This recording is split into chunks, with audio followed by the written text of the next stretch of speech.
Hej, vi vil nu tegne enhedscirklen og så tegne cosinus relation til vinkel A. Vi starter med at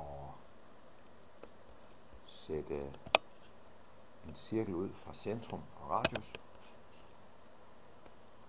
i 0, og radius sætter vi til 1. Det forstørrer vi lidt.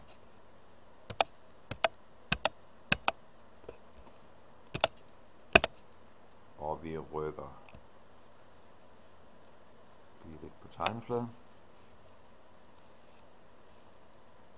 Så går vi op og tager et punkt og sætter det på vores cirkel. Så tager vi et linjestykke og sætter det fast her.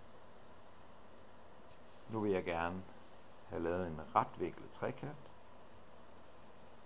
sådan cirka sådan derop. Og til det formål så bruger jeg en parallel linje,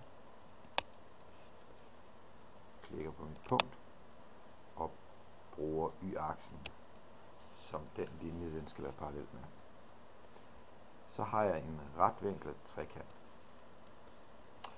Så tager vi et punkt igen. Værsgo.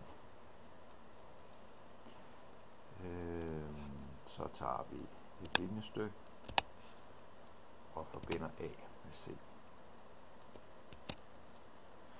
Nu vil jeg gerne lige have markeret den her linje, så jeg går hen og højreklikker på linjen, vælger egenskaber,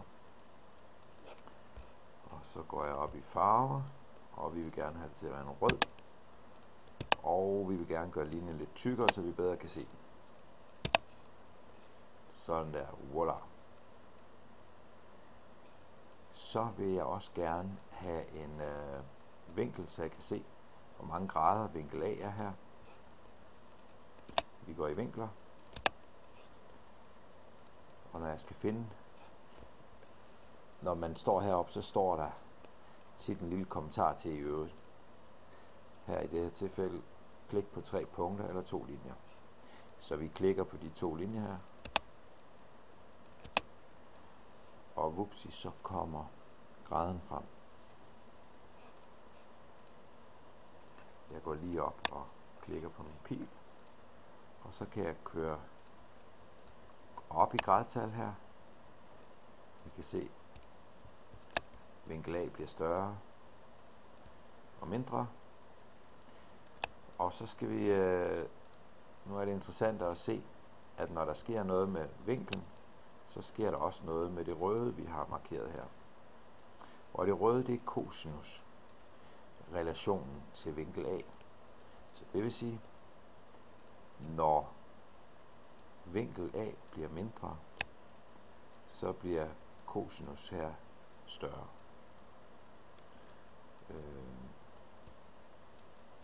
Og hvis vinklen er 0, så er cosinus 1. Og hvis vinklen er 90 grader, så er cosinus 0. Godt. Så det er altså forholdet herimellem, der er vigtigt.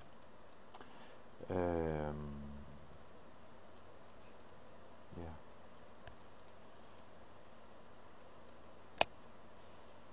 Det tegn det, og sidde og lege lidt med det, og så gå videre med jeres opgaver, og se om det giver nogen mening.